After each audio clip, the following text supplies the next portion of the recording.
My name is Owens Saylor, Superintendent of the Davis County Public Schools, and I've been asked to share my perspective on how our school boards and superintendents can adapt to the new superintendent's evaluation process and how, in my view, if done well, can and should ultimately lead to the improved performance of the school district. In many ways, I was fortunate last year to be among the first cohort of superintendents to complete my first year under the new training model that was designed and delivered by the Kentucky Association of School Administrators, KASA. During our training, we were required to develop our personal individual learning plan, or ILP, using the piloted Next Generation Effectiveness Standards for Superintendents. In our ILP, we were asked to first self-assess our current level of performance on each of the 7 Next Generation Standards and the 83 indicators in the pilot rubric. Then we were to consider the kinds of activities that would provide evidence that we had leveraged our strengths and addressed areas for growth. It immediately made sense to me that this is just what a good professional growth planning process looks like, and since I was involved in such a comprehensive project, wouldn't it also make sense to tie this work to my first official annual evaluation with my board? My board embraced the idea, and this past June, my first year evaluation was completed using the new standards and indicators. In the new superintendent's program, one board member serves as a local mentor. My mentor, Mr. Mike Clark, a former principal, and our board chair, Mr. Frank Riney, attended several events where Jan Lance and others were describing the new standards and what they would mean for the new system. As a result, Mr. Clark was able to get a sense of the substance of the new standards and helped ready the board to apply them and the process in my evaluation. In essence, this served as an initial training, just as all boards are going to need as we move forward. One important element was a collection of evidence that reflected my level of performance on the indicators. The board said that as the evidence was directly connected to the indicator, it was extremely helpful. As a result, they felt I had done a good job being honest about things I was proud of, but also with what needed to improve. To a member, as we debriefed, they said that the tool was helpful, the process was insightful, and that the discussions about my performance were going to have a positive impact on the school district. As great as the experience was for me, I certainly learned some lessons along the way. First, there's no doubt that the 83 indicators in the pilot rubric under the 7 standards was not conducive to an evaluation. It wasn't designed to do that. In my experience, it just wasn't possible to provide evidence on all indicators, so I had to narrow my evidence to those that I knew I could produce. The lesson here is that new superintendents should be expected to show evidence of leadership in each of the 7 standards. However, it should not be expected that every indicator and every standard will be addressed. It makes sense that if a board sees the need for all indicators to be addressed with evidence over the span of the superintendent's contract, it should be able to be accomplished. The great news is that the model that is now being developed has been reduced down to 43, which is far more manageable. And I submit that it can be personalized as much as the board wishes.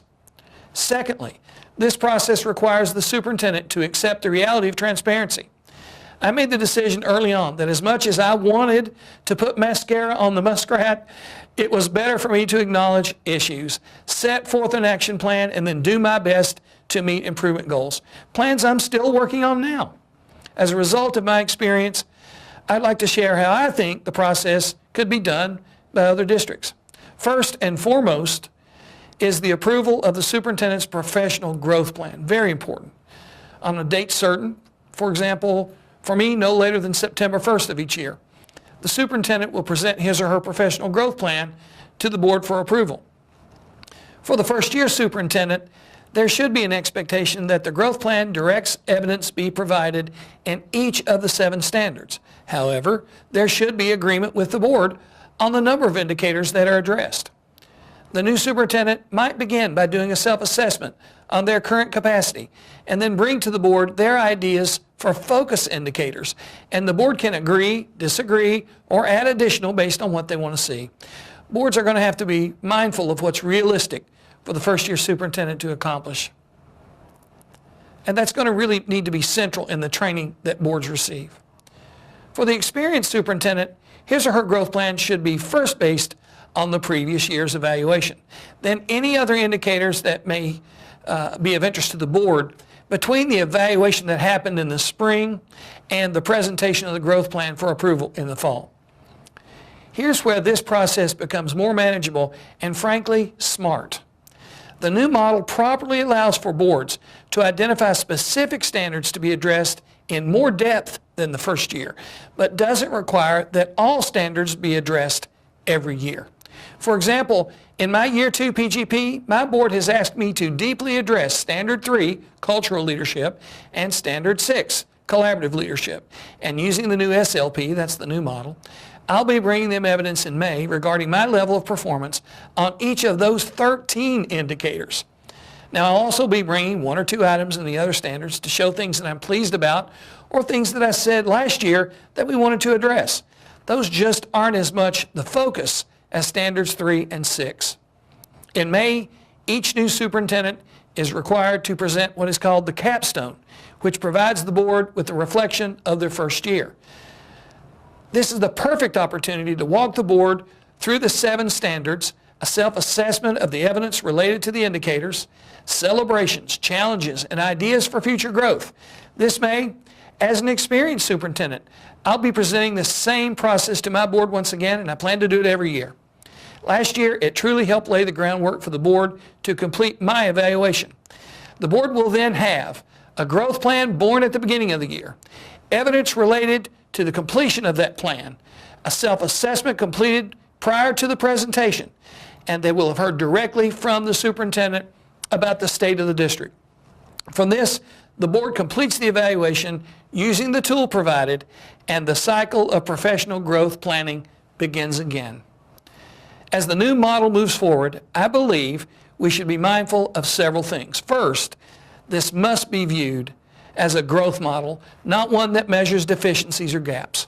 The best possible outcome is that through this process, the superintendent feels that the board supports them and that both parties recognize that a growing superintendent can result in a better school district. Also, training for school boards is going to be key, and this kind of system must have allowances for the preponderance and the quality of evidence to rule rather than just the amount of evidence. Finally, what I've shared as my experience may look very different for someone else, so the system has to allow for flexibility that school boards and superintendents are going to want.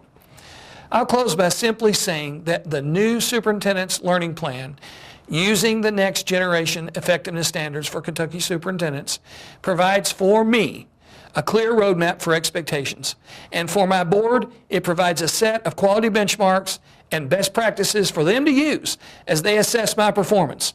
And when paired with a tight professional growth cycle that includes planning, delivery, communication, and evaluation, it's a great tool.